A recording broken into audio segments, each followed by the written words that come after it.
નમસ્કાર વિદ્યાર્થી મિત્રો, આપ સૌનું સ્ટડી પેનલ પર હાર્દિક સ્વાગત છે.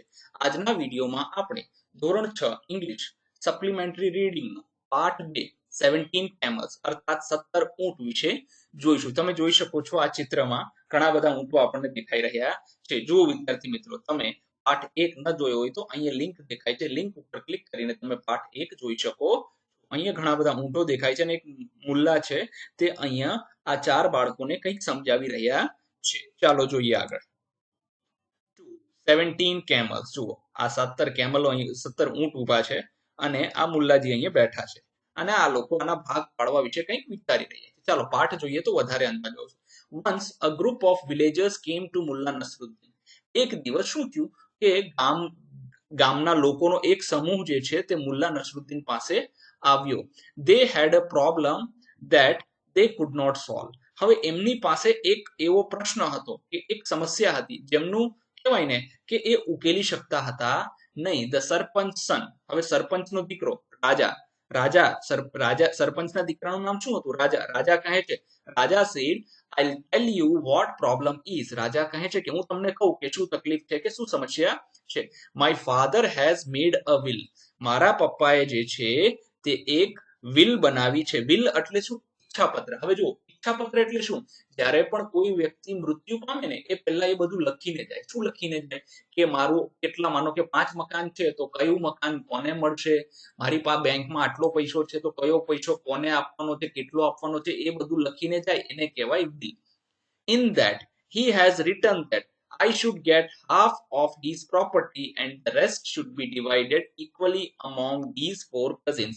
હવે એની અંદર લખેલું in that he has written મતલબ સરપંચે એવું એમાં લખેલું. શું લખેલું? કે I should get half of his property, મતલબ કોને? રાજાને અડધી સંપત્તિ મળશે અને બાકીની સંપત્તિ જે છે and rest should be divided equally among these 4 cousins, મતલબ એના પિતરાઈ ભાઈઓ જે હતા, કાકા દાદાના જે ભાઈઓ હતા, કાકા બાપાના, એની અંદર ઇક્વલી વહેંચી દેવાની છે. ઇક્વલી મતલબ બરાબર રીતે. Mulla said okay what is the problem? Raja, Mulla કહે છે ચાલો આ બરાબર છે, મને સમજાઈ ગયું, પણ હવે આમાં સમસ્યા ક્યાં છે? Raja said we have divided the land and the other properties according to will. અમે જે છે તે વિભાજિત કરી લીધી. તો કે જમીન છે એને વિભાજિત કરી લીધી, બીજી સંપત્તિ છે, અન્ય મિલકત છે એનું પણ વિભાજન કરી લીધું. But the problem is with camels. હવે પ્રશ્ન છે ઊંટો સાથે. તો કે ઊંટ સાથે શું સમસ્યા છે? Mulla said what is the problem with the camels, મતલબ ઊંટો સાથે શું સમસ્યા હોઈ શકે? Why don't you divide them also in the same way. તમે ઊંટોને કેમ બરાબર વહેંચી નથી દેતા? Raja said we can't do it because we have 17 camels. હવે રાજા કહે છે કે અમારી પાસે જે છે તે 17 ઊંટ છે. હવે 17 ઊંટને બરાબર રીતે કઈ રીતે વેચી શકાય? Mulla said oh I see your problem. હવે મુલ્લાને ખબર પડી કે સાચી સમસ્યા શું છે. Mulla thought for a while and said please wait here, I will be back in a moment. હવે મુલ્લાએ શું કર્યું કે થોડીક વાર રાહ જુઓ, હું હમણાં જઈને આવું છું. બોલો ચલો બરાબર છે. હવે જોઈએ આગળ. In a short while, મતલબ થોડી વારમાં, Mulla came out with his own camel. Mulla પોતાનો ઊંટ લઈને આવી ગયા. Mulla said my camel can solve your problem. હવે મુલ્લાએ કીધું કે મારો ઊંટ તમારા પ્રશ્નનું નિરાકરણ લાવી દેશે. Everybody was surprised. બધાને આશ્ચર્ય થયું. They thought Mulla must be joking. મતલબ મુલ્લા જે છે તે મજાક કરી રહ્યા છે. They thought when the entire village could not solve the problem, how can a camel do it? બધાએ વિચાર કર્યો કે જો આખું ગામ ભેગું થઈને આ સમસ્યાનું નિરાકરણ નથી લાવી શક્યું તો આ ઊંટ કઈ રીતે આનું નિરાકરણ લાવશે?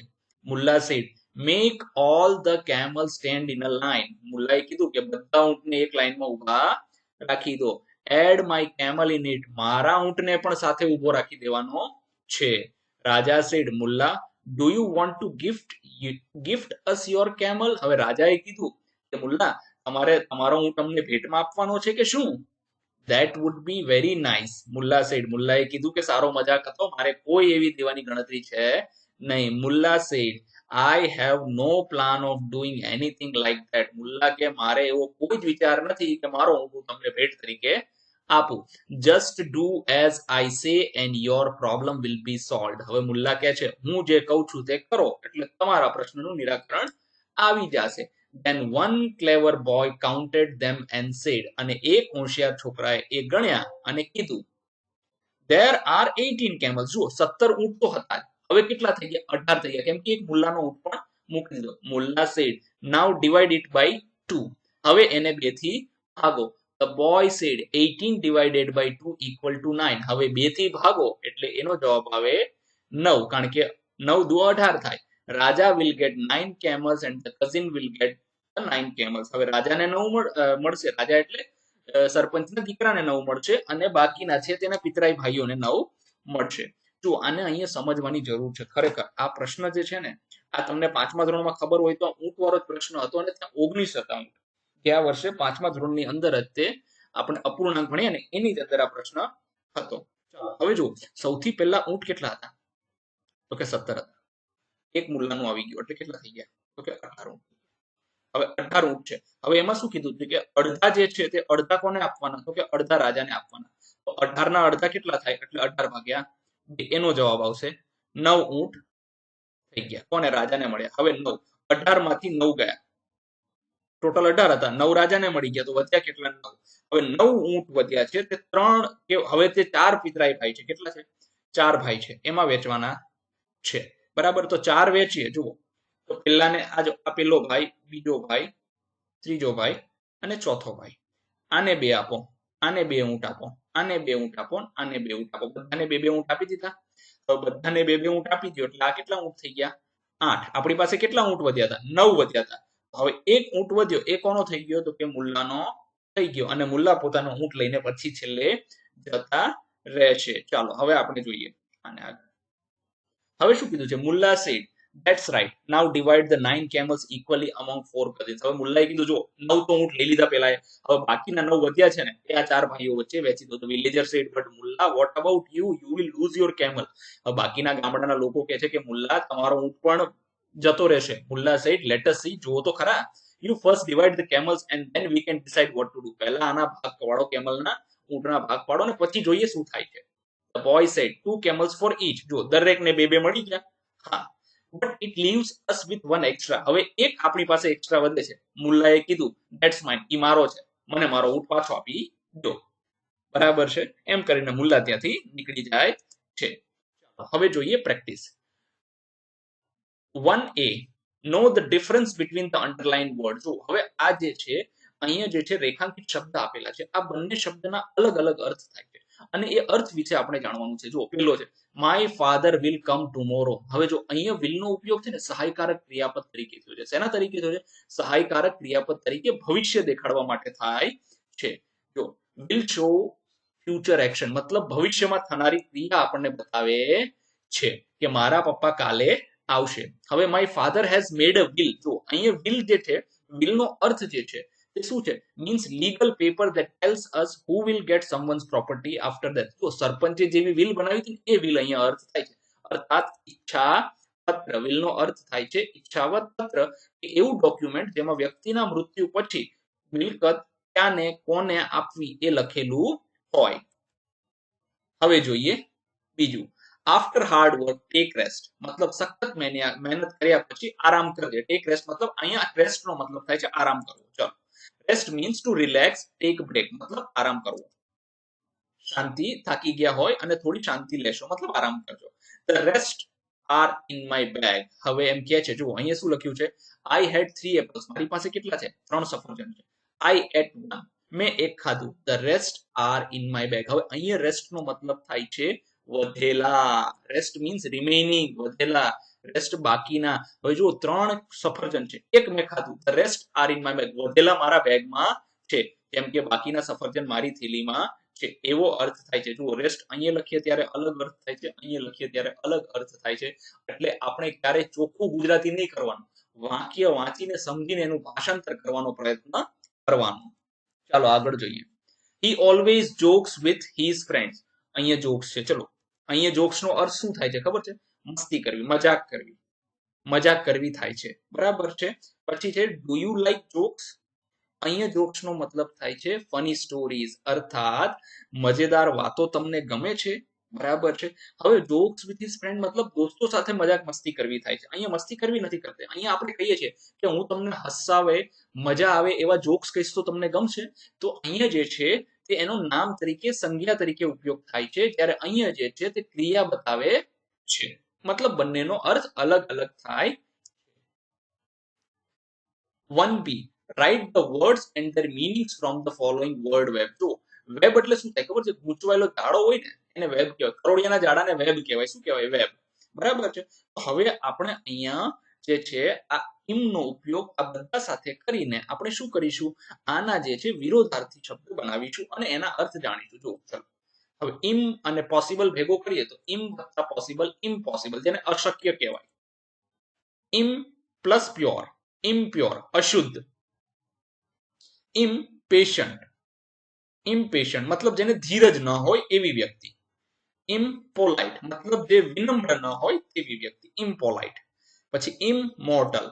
ઇમ પ્લસ મોર્ટલ એટલે ઇમમોર્ટલ. ઇમમોર્ટલ એટલે અમર જે વ્યક્તિઓ જે મરે નહીં ને એને ઇમમોર્ટલ કહેવાય. ઇમમોરલ. ઇમ્પ્રોપર અયોગ્ય હોય એને કહેવાય ઇમ્પ્રોપર. ઇમ વત્તા બેલેન્સ ઇમ્બેલેન્સ મતલબ જે છે ને બેલેન્સ ન હોય ને, સ્થિર ન હોય, અસ્થિર જે હોય ને એને કહેવાય ઇમ્બેલેન્સ્ડ. ચાલો હવે જો આપણે અહીંયા બધા બનાવી દીધા છે, આપણે આના અર્થ પણ જોઈશું. ચાલો ગુજરાતીમાં આપણે આના અર્થ લખીશું.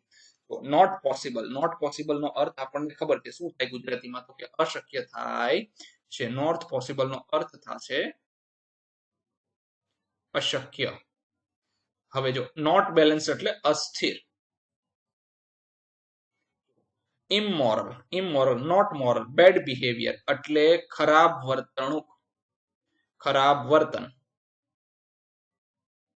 પછી નોટ પ્યોર એટલે અશુદ્ધ. પ્યોર એટલે શુદ્ધ, નોટ પ્યોર એટલે અશુદ્ધ. પછી નોટ પેશન્ટ કાન્ટ વેઇટ મતલબ ધીરજ વગરનું, ધીરજ વિનાનું. નોટ પોલાઇટ હવે વિનમ્ર નહીં એવું, વિનમ્ર નહીં એવું. બરાબર છે. પછી છે નોટ મોર્ટલ મતલબ અમર, મરે નહીં એવું. પછી છે ઇમ્પ્રોપર એટલે અયોગ્ય. ચાલો હવે જુઓ અહીંયા એક વસ્તુ આપણે જોઈ છે, જ્યારે પોસિબલ ની આગળ જો જ્યારે કોઈ પણ વસ્તુની આગળ કોઈ શબ્દ લાગે ને હે ને તો એને પ્રીફિક્સ કહેવાય. શું કહેવાય છે? પ્રીફિક્સ. એને શું કહેવાય છે? પ્રીફિક્સ કહેવાય છે. એની પાછળ કોઈ શબ્દ લાગે બરાબર છે એને સફિક્સ કહેવાય. પણ આપણે અત્યારે જોઈશું જો આ બધા પ્રીફિક્સ છે. શું કહેવાય? પ્રીફિક્સ. શું કહેવાય? પ્રીફિક્સ. અને પ્રીફિક્સમાં આઈએમ લગાડીએ કોઈ પણ શબ્દમાં, જો કે બધામાં આઈએમ નથી લાગતું, જેમાં આઈએમ લાગે છે એટલે એનો વિરોધી શબ્દ છે. તો પોસિબલ નો વિરોધી શું થશે? ઇમ્પોસિબલ. બેલેન્સ નો વિરોધી શું થશે? ઇમ્બેલેન્સ. મોરલ નો વિરોધી શું થશે? ઇમમોરલ. જો આ ચોકડી એટલે મારી છે કેમ કે વિરોધી વચ્ચે આપણે ચોકડીએ મારીએ ને. પ્યોર નો વિરોધી શું થશે? તો કે ઇમ્પ્યોર. પેશન્ટ નો વિરોધી શું થશે? તો કે ધીરજ રાખનાર અને ધીરજ વિનાનું, ઇમ્પેશન્ટ. પોલાઇટ એટલે વિનમ્ર, ઇમ્પોલાઇટ એટલે વિનમ્રતા વગરનું. પછી મોર્ટલ. મોર્ટલ એટલે મરી શકે એવું, જે મૃત્યુ થઈ શકે એવું. ઇમોર્ટલ એટલે અમર, મરી ન જાય એવું. પ્રોપર એટલે વ્યવસ્થિત, યોગ્ય. અને ઇમ્પ્રોપર એટલે અયોગ્ય. તો આવી રીતે આપણે જોઈશું. જુઓ અહીંયા કેવું સરસ લખેલું છે. અહીંયા એવું લખેલું છે આઈએમ વત્તા શબ્દ. મતલબ જુઓ આ આઈએમ લગાડ્યો આપણે અને પછી આ શબ્દ લગાડ્યો. આ આઈએમ લગાડ્યો અને પછી આપણે આ શબ્દ લગાડ્યો તો જે શબ્દ બનશે એ કેવો બનશે? ઓપોઝિટ મિનિંગ મતલબ વિરોધી શબ્દ બને છે. ચાલો આગળ જોઈએ. હવે આપણે ફરીથી જે છે આપણી લેઝર પેન લઈ લઈએ.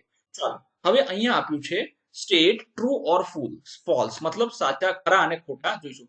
રાજા and his cousins could not divide the camel. શું સાચું છે?